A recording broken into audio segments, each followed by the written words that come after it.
अपन carbon तथा इसके यौगिक पढ़ेंगे। एक सिंपल चैप्टर कार्बन तथा इसके यौगिक। बहुत लोगों के कहना था कि कार्बन तथा इसके यौगिक से था, तो थोड़ा बेस से लेकर हम पढ़ेंगे उच्चतर कक्षाओं जैसे 10वां से लेकर छोटे क्लास को भी थोड़ा कवर करेंगे। तो 10वां को लेते हुए हम लोग 12th तक की चीज़ों को इसमें समावेशित करने की कोशिश करेंगे। तो कार्बन तथा इसके यौगिक चैप्टर आज से स्टार्ट कर रहे हैं हम लोग। उसमें है कार्बन, संकेत क्या है C, ग्रुप 14 या 4A वर्ग।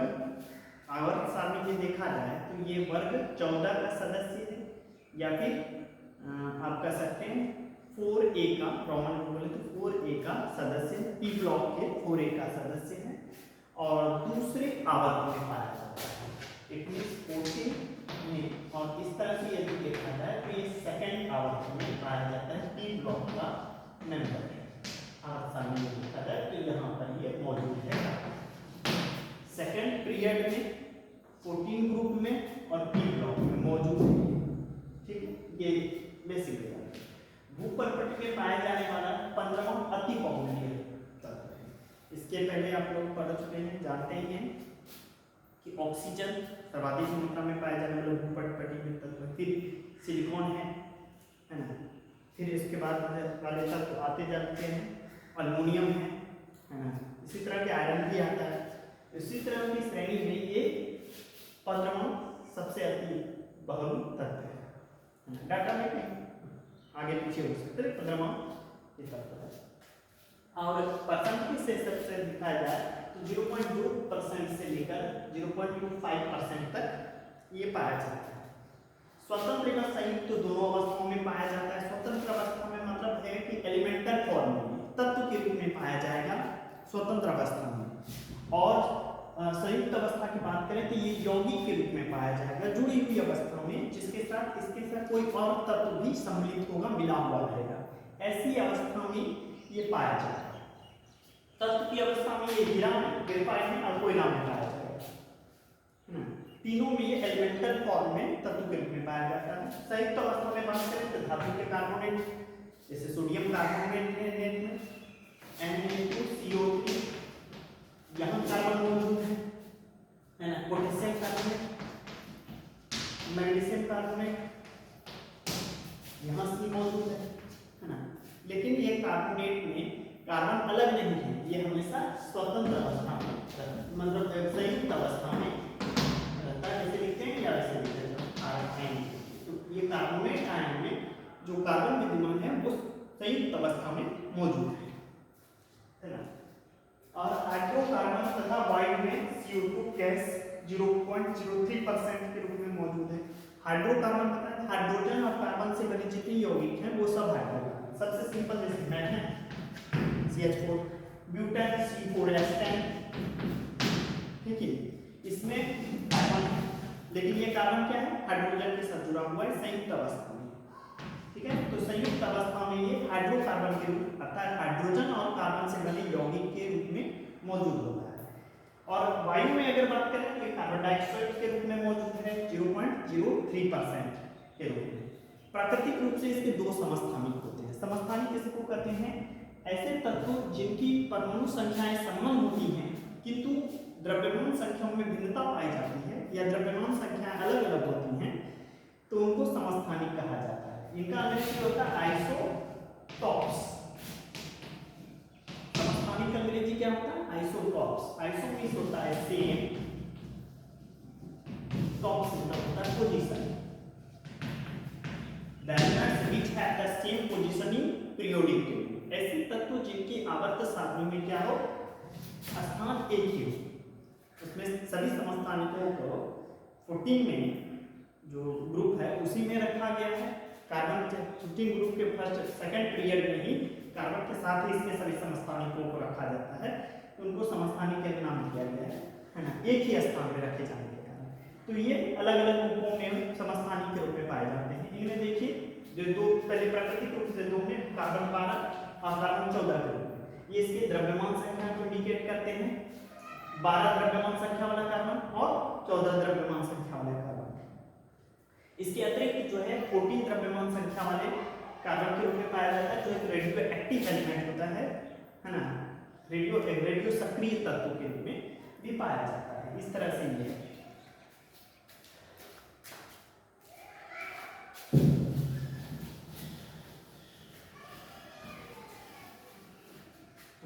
ये तो कुछ भी ले सकते हैं। और थोड़ा जानकारी प्राप्त करें तो इलेक्ट्रॉनिक विन्यास संकेत सी होता है, आप जानते हैं इलेक्ट्रॉनिक विन्यास। तो परमाणु संख्या इसका एटॉमिक नंबर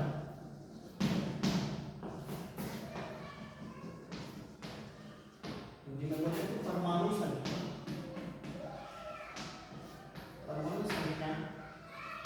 इसका 6 होता है। ठीक है, इलेक्ट्रॉनिक विन्यास की बात करें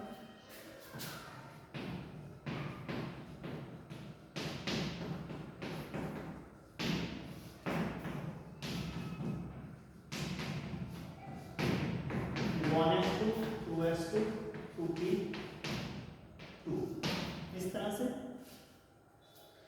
2 और 4 ऐसे इलेक्ट्रॉन विन्यास में बात करें। इलेक्ट्रॉन की सजावट इस तरह से होती है, पहली कक्षा में 2, दूसरी कक्षा में 4, इस तरह से लिखा जाता है। अब इसका यदि ऑर्बिटल डायग्राम है, ऑर्बिटल डायग्राम मतलब होता है ऑर्बिटल के रूप में ऑर्बिटल रूप में इसको व्यवस्थित करने के लिए कक्षक के रूप में आपको बताए थे कि परमाणु में इलेक्ट्रॉन डायरेक्ट पता नहीं लगाते हैं। इसके लिए 4 चीजों की आवश्यकता होती है। सबसे पहले परमाणु में कक्षा होती है, ठीक है, सबसे पहले परमाणु क्या होती है, कक्षाएं होती हैं। इस तरह से हम लोग कहते हैं कि कक्षाएं, ठीक है, और ये कक्षाएं, कक्षाओं में फिर छोटी छोटी ऐसे उप कक्षाएं होती हैं। इसको ऑर्बिट बोलते हैं अंग्रेजी में, या सेल बोला जाता है।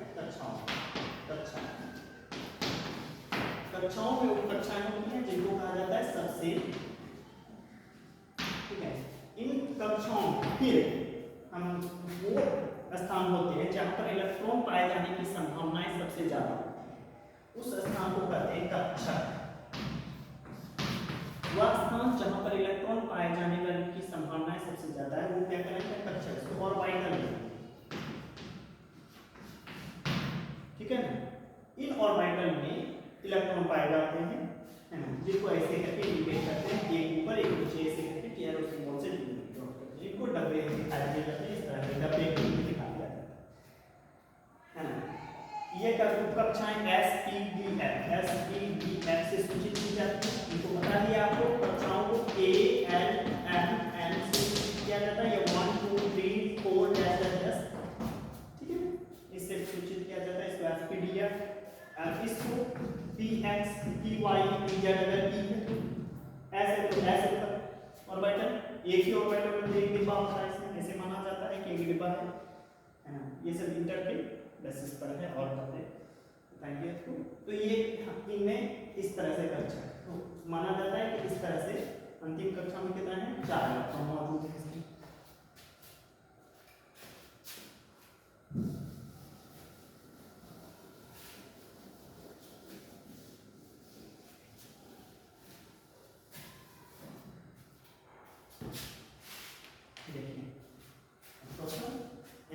ऊपर कर लेते हैं कि देखिए इसमें ये 2s, अंतिम बाहरी कक्षा की बात कर रहे हैं, 2s s का ऐसे एक डिब्बा होता है, p में 3 डिब्बे होते हैं इस तरह से।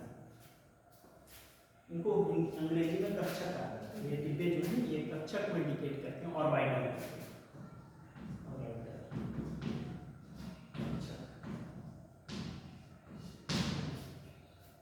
अब इलेक्ट्रॉन की बात करें तो पहला है s में 2 इलेक्ट्रॉन मौजूद है, ऐसे दिखाएंगे दो। इसमें 2s है, जैसे देखिए 2s 1s में है ना, इस साइड 1s बोलेंगे, इसको 2s बोलेंगे, इसको 2p बोलेंगे। तो 2s में भी 1s में भी 2 है, 2s में भी 2 है, लेकिन 2p जो है, p में 3 डिब्बे होते हैं, है ना। s में 1 डिब्बा होता है, p में 3 डिब्बे, d में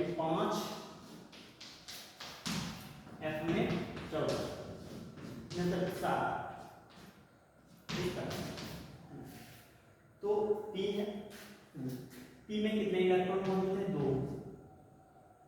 इस तरह से आप ऐसे देखोगे तो 2 इलेक्ट्रॉन मौजूद हैं। इस हिसाब से बाहरी कक्षा की बात करें, अगर कोई इलेक्ट्रॉन आना चाहेगा तो उसमें आएगा जिसमें इलेक्ट्रॉन बेजोड़ा है, जैसे ये, या जो खाली है, तो ये पूरी तरह खाली है। इस हिसाब से इसकी संयोजकता संयोग क्या होती है? कि संयोजकता होती है बाहरी कक्षा में उसको जितने इलेक्ट्रॉन की आवश्यकता होती है या जितने इलेक्ट्रॉन वो त्यागते हैं या साझा करते हैं। तो संयोजकता के हिसाब से बोला जाए तो इसकी बाहरी कक्षा में 2 इलेक्ट्रॉन मौजूद है ना, और 2 इलेक्ट्रॉन मौजूद होने के कारण इनमें एक इलेक्ट्रॉन और आना चाहिए इस डिब्बे को पूरा करने के लिए। एक इलेक्ट्रॉन आना चाहिए, कम से कम 2 इलेक्ट्रॉन होने चाहिए। तो एक डिब्बे, एक इलेक्ट्रॉन इसके लिए, एक इलेक्ट्रॉन, तो इसकी संयोजकता 2 दिखानी चाहिए। लेकिन ये संयोजकता दिखाता कितनी है? इसकी संयोजकता होती कितनी है? आपको पता है संयोजकता क्या होती है? संयोजकता मतलब संयोग करने की क्षमता, capacity of combining capacity is called valency. संयोजकता मतलब किसी तत्व से संयोग करने की जो क्षमता होती है उसकी संयोजकता कहलाती है। तो इसकी संयोजकता कितनी होती है? 4 होती है। मतलब इसको अपने बारे में 4 इलेक्ट्रॉन चाहिए ताकि ये 8 को रख सकते, ऑक्टेट रूल के अनुसार 8 को रख सकते। तो ये 2 होना चाहिए। लेकिन मैक्सिमम जब एक देखा गया मैक्सिमम यौगिकों में, जैसे CH4, CCl4, इसको कहते हैं मेथेन, इसको कहते हैं कार्बन टेट्राक्लोराइड। टेट्रा मतलब 4, तो 4 क्लोराइड इसमें जुड़े हुए हैं। यदि इसमें देखा जाए तो कार्बन के 4 इसका मतलब कार्बन की संयोजकता 4 होती है। तो 4 कैसे हो सकती है? 4 कैसे हो सकती है? ऐसे कि ये इसको एक इलेक्ट्रॉन दे दो,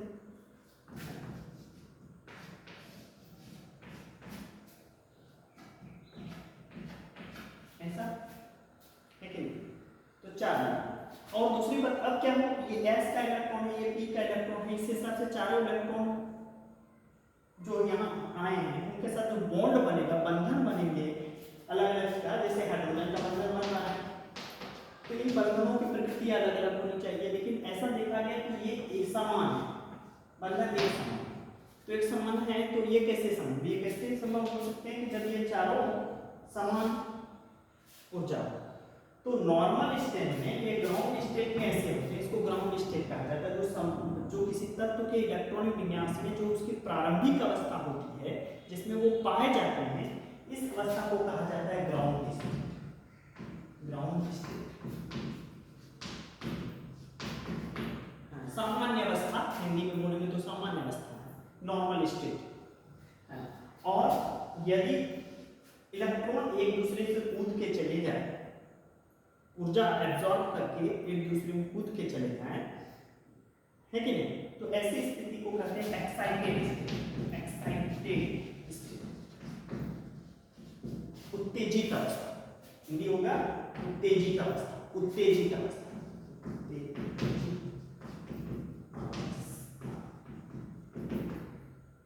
तो ये उत्तेजित अवस्था में 4 इलेक्ट्रॉन बाहरी कक्षा में प्रदर्शित करते हैं। उत्तेजित अवस्था में ये क्या करते हैं? 4 इलेक्ट्रॉन प्रदर्शित करते हैं। जब ये 4 इलेक्ट्रॉन बाहरी कक्षा में प्रदर्शित करते हैं तो इनके इस प्रकार दिखाया जाता है। ये 4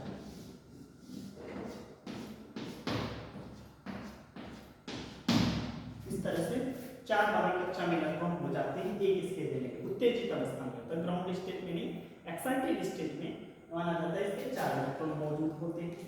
और ये S, एक S और 3 P कक्षकों के संयोग से बने होते हैं, इसलिए तीनों समान ऊर्जा के इनको कहा जाता है sp3। sp3 sp3 sp3, ये 4 समान ऊर्जा के कक्षक पाए जाते हैं। ये चारों sp3 कक्षक पाए जाते हैं और चारों की ऊर्जाएं समान होती हैं, इसलिए जो बंधन बनते हैं उनकी प्रकृति भी समान होती है, सिंगल बॉन्डेड बनाते हैं। अब इनसे अगर हाइड्रोजन आ रहा है तो एक हाइड्रोजन यहाँ जुड़ने आएगा, फिर एक हाइड्रोजन इसके साथ, एक हाइड्रोजन इसके साथ, एक हाइड्रोजन इसके साथ, ऐसा बनेगा। तो ये एक एक इलेक्ट्रॉन इसको देंगे। तो 4 कक्षा, इसीलिए इसकी वैलेंसी 4 होती है। क्या ये बेसिक जानकारी है, जानना चाहिए आपको।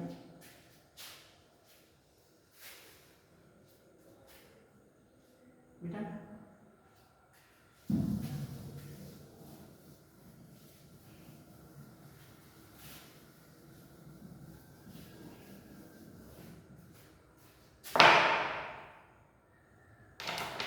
बॉन्ड की प्रकृति क्या है, कैसा बंधन ये बनाएगा। तो कार्बन आपको जानना है कि किसी तत्व के बाहरी कक्षा में 1 2 3 इलेक्ट्रॉन है, उसमें हाइड्रोजन और हीलियम को छोड़, क्योंकि हाइड्रोजन और हीलियम गैस है, तो इसके बारे में हमें 1 होता है, इसके 2, ठीक है, इनको छोड़ दिया गया। तो बाकी जो तत्व आपके मौजूद है उनकी बाहरी कक्षा में 2 3 अगर इलेक्ट्रॉन रहते हैं तो ये मेटल होंगे, ठीक है, धातु होंगे। ये क्या होंगे, धातु, जिनकी बाहरी कक्षा में 2 3 इलेक्ट्रॉन होंगे वो धातु होंगे।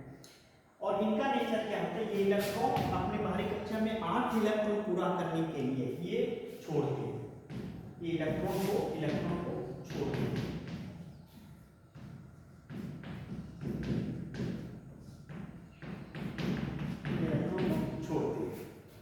ठीक है, और 4 के बारे में बाद में डिस्कस करते हैं, जिनके बारे में 5 6 7 इलेक्ट्रॉन होते हैं, ये 8 प्राप्त करने के लिए नॉन मेटल होते हैं,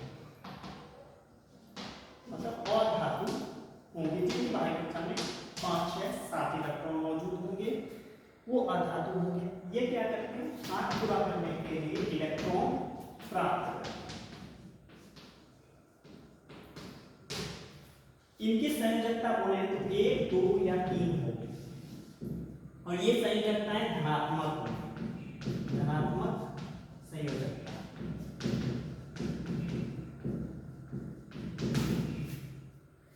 इनकी बात करें तो इनको 8 पूरा करने के लिए बाहरी कक्षा में 5 है तो 3 की आवश्यकता है, 6 है तो 2 की आवश्यकता है, 7 है तो 1 की आवश्यकता है। इनके भी 3 2 1 ही होंगे, लेकिन ये ऋणात्मक संयोजकता है।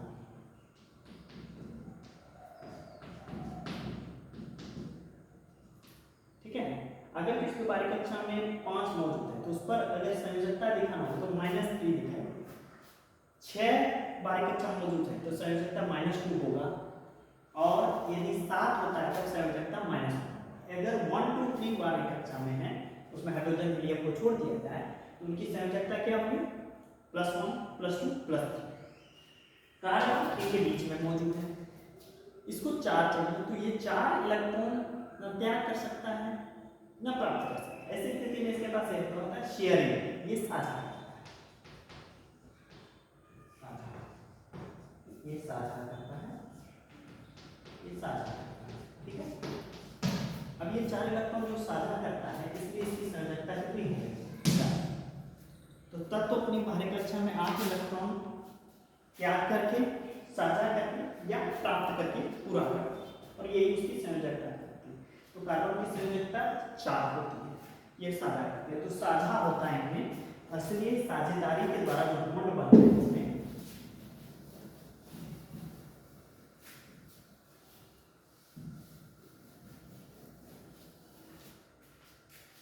इनमें बंधन की प्रकृति जो होती है वो सहसंयोजक बंधन की प्रकृति संयोजक। बंधन की प्रकृति कैसी होगी इसमें, सहसंयोजक। कार्बन में बंधन की प्रकृति कैसी होगी, सहसंयोजक। ये सहसंयोजक बंधन बनाएंगे, जैसे कार्बन है, ठीक है, इसके बाहरी कक्षा में 4 इलेक्ट्रॉन मौजूद है, इस तरह से दिखा देंगे संयोजकता। हाइड्रोजन 8 नहीं पुराएगा, वो अपने नजदीकी एक्टिव गैस की संरचना पुराएगा, और तो हाइड्रोजन के सबसे निकटतम गैस है हीलियम। हीलियम बनने के लिए उसको 2 इलेक्ट्रॉन चाहिए, तो ये क्या करेगा अपनी बाहरी कक्षा में ये क्रॉस इसके इलेक्ट्रॉन को दिखाए डॉट कार्बन के इलेक्ट्रॉन, चाहे तो दोनों को डॉट से दिखा सकते, चाहे तो दोनों को क्रॉस कर, या एक को क्रॉस को एक डॉट से, दोनों में से किसी भी। तो ये इसके इलेक्ट्रॉन को सूचित कर रहा है। ये एक और हाइड्रोजन जितना उसको चाहिए उतना वो साझे में लगाता है, एक की आवश्यकता है तो एक उसमें साझे में लगाया, इस हिसाब से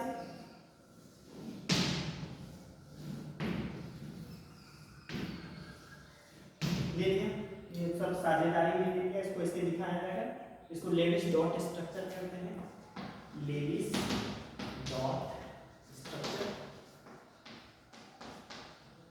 लेविस बिंदु संरचना है ये। अब कार्बन को तो आप चाहिए तो ये सब के इलेक्ट्रॉन को ऐसे दिखाएगा, एक एक इलेक्ट्रॉन की साझेदारी होगा, इसलिए सिंगल बॉन्ड बनेगा ऐसे,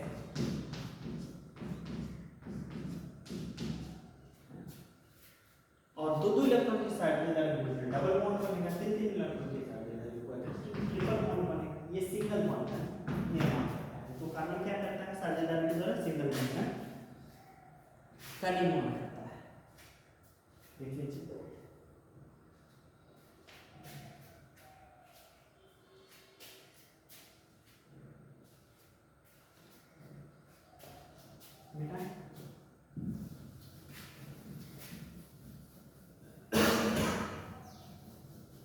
कार्बन यौगिक बंधन की प्रकृति कैसे दर्शाते हैं, सहसंयोजक बंधन की प्रकृति। तीन प्रकार के बंधन होते हैं, आयनिक बंधन, सहसंयोजक बंधन और तीसरा जो होता है उप सहसंयोजक बंधन होते हैं।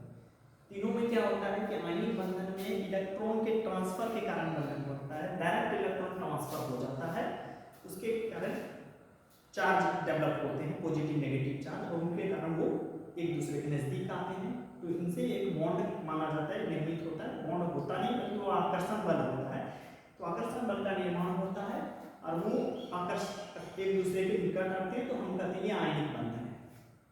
दूसरे में इलेक्ट्रॉन की साझेदारी होती है, इलेक्ट्रॉन ट्रांसफर नहीं होता है, साझेदारी होती है, वो साझा दिखाता है। साझे में मतलब अगर ए और बी दो तत्व हैं, ए के पास इलेक्ट्रॉन है बी के, तो ये इसके इलेक्ट्रॉन को भी अपना दिखाएगा, अपना ऐसे, और ये इसके इलेक्ट्रॉन को भी अपना दिखाएगा। वास्तव में ये इलेक्ट्रॉन इन दोनों के हैं, दोनों के साझेदारी होगा। आयनिक में ऐसा नहीं होगा, आयनिक में ट्रांसफर होने के कारण पॉजिटिव नेगेटिव चार्ज ज्यादा हो रहा है, इसके कारण। तीसरा एक बंधन होता है जिसमें एक के पास इलेक्ट्रॉन नहीं है और दूसरे के पास इलेक्ट्रॉन मौजूद है, एक्स्ट्रा इलेक्ट्रॉन, तो उसके हिस्से का भी इलेक्ट्रॉन यही ट्रांसफर कर देता है, जिससे वो आके नजदीक जुड़ जाता है, लेकिन साझेदारी हो रही है, इसलिए वो साझेदारी का बंधन है, इसलिए वो कोवलेंट बॉन्ड ही है, सहसंयोजक बंधन ही है, लेकिन उसको एक नया नाम दे दिया गया उप सहसंयोजक बंधन।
बंधन की प्रकृति बताएं तो सिग्मा और पाई बॉन्ड क्या कौन सा करता है। सिग्मा को ऐसे लिखते हैं, पाई को ऐसे लिखते हैं।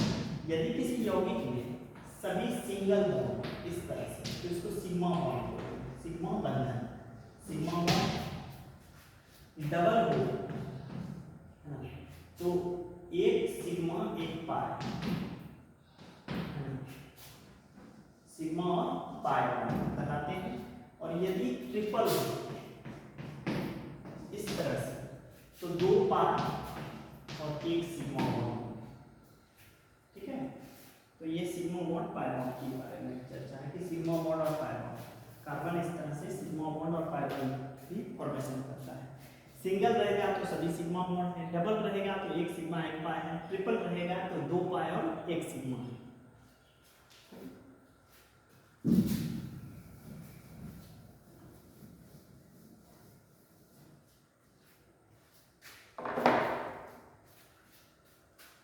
कार्बनिक यौगिकों पे बहुत सारे गुण हैं, लेकिन पहले अब जो हम लोग पढ़ने जा रहे हैं उसमें थोड़ा सा करेंगे, थोड़ा सा और कुछ जानकारी लेते हैं। कार्बन चूंकि साझा करता है, कार्बन के ये गुण है कि वो विद्युत धनात्मक और विद्युत ऋणात्मक दोनों प्रकार के तत्वों से सहयोग करने की कैपेसिटी रखता है। इसलिए कार्बन के यौगिकों की संख्या क्या होती है, बहुत ज्यादा है। कार्बन श्रृंखलन गुण रखता है। श्रृंखलन गुण क्या होता है, कार्बन दूसरे कार्बन से जुड़ जुड़ के चैन बनाने की प्रवृत्ति रखता है। जैसे CH3 CH2 CH2 CH2, तो इस तरह से चैन फॉर्मेशन। तो कार्बन दूसरे कार्बन से चैन फॉर्मेशन करता है, इस गुण को कहते हैं श्रृंखलन गुण। इसलिए कार्बनिक यौगिक जो लंबी श्रृंखला वाले यौगिक बनाने की प्रवृत्ति रहते हैं। साबुन में ही देखते हैं 17 होता है, 18 होता है, 35 होता है, बहुत सारे कार्बन एक साथ जुड़ जुड़ के एक लंबी श्रृंखला का निर्माण कर रहे हैं। तो ये श्रृंखलन गुण कहलाता है। कार्बन का ये गुण क्या कहलाता है, श्रृंखलन। अब हीरा ग्रेफाइट ये सब कार्बन के अप्रूव हैं, इनके विषय में थोड़ी बहुत चर्चा करेंगे जब हम लोग अप्रूवता पढ़ेंगे। लेकिन अभी हम लोग कार्बन के बेसिक चैप्टर को कंप्लीट करेंगे जो कि 10th लेवल और 12th लेवल होता है। उसमें क्या करते हैं, नोमेनक्लेचर पढ़ते हैं, नामांकन। तो अगले दिन पढ़ेंगे कार्बनिक यौगिकों का नामांकन कैसे किया जाता है।